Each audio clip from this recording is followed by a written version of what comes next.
Brother Roop here. We're in the book of Acts, chapter 16, verse 16. That's right, 1616. I like those numbers.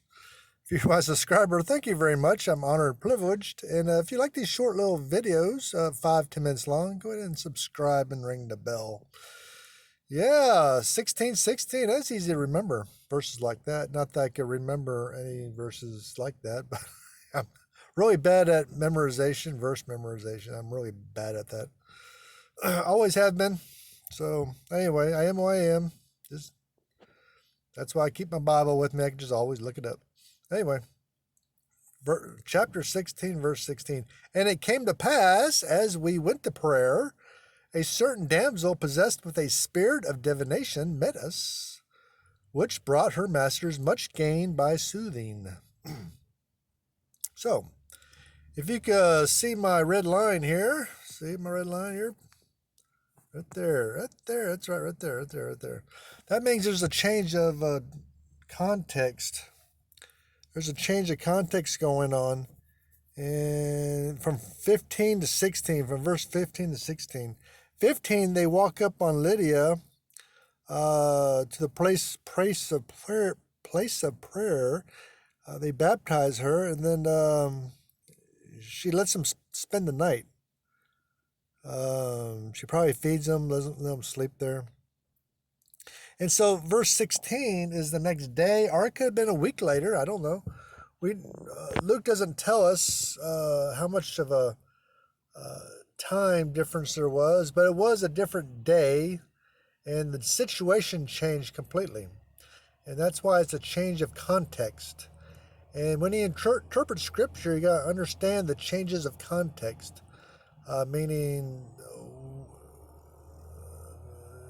the subjects are in one place, then they change to another location, talking to different people, and so when Paul is in one place on 15, he's doing something, he's baptizing Lydia, but then in verse 16, it's a different day, and something else is going on. So you got to understand the difference in context, because that determines the interpretation. So it came to pass, how long that pass was, Luke doesn't tell us. We went to prayer again. It could have been next week, the week later, probably a week later. A certain damsel, now, damsel just means young girl, young lady. The Aramaic calls her a maid. Now, that's not somebody who cleans your house, but a young girl. Possessed with a spirit of divination met us. Now, the Aramaic says spirit of divination also. Here in the King James, in the notes, it says, or of Python, the spirit Python. Now, that's in the Greek. Where they get it from, I don't know, because the Aramaic just says spirit of divination.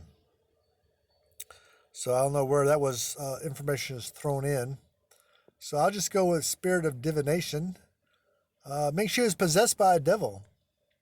And well, it's good we're talking about this because Halloween just passed, and so a lot weak or fake Christians celebrate Halloween, which is a demonic holiday. Hopefully you're not one of those. So, which brought her masters much gain by soothsaying. Means they were telling fortunes. And that was big business back then. Very big business. You could read, let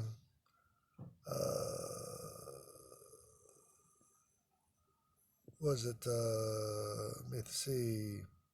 Okay, chapter 19, verse 24. You also have somebody selling idols, making big money off of idols. So idols, soothsaying, all that was big money back then. You can make a lot of money doing that back then. And that's why you had so many people doing that. In Greece, it was very famous. You had the Oracle of Delphi, which was very, very popular back then. Even Alexander the Great met Delphi. They found out now that the prophet of Delphi lived in a cave, and methane gas leaked from that cave, and Well, the prophets that in the Oracle of Delphi, those prophets were probably just high on methane and hallucinating. So, anyway,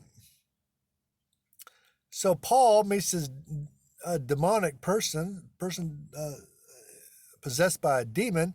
Paul recognizes it right away, and he plays no games with this person.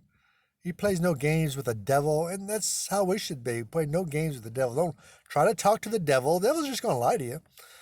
Don't talk to the devil. Don't try to get the devil to do anything or say anything you want. Just cast the demon out. Now, I am involved with a church that casts demons out. That's Pentecostal Deliverance Church, and they don't play any games with the devil either. They just they find the devils or find the people, especially Christians, demonized, and they cast those demons out. And they don't play any games with the devil. When you find a devil, just cast them out. And that's what Paul's going to do. And kudos for Paul for recognizing that she is actually demonized. All right, we'll just continue our story in this new context. Thank you very, very much. God bless you.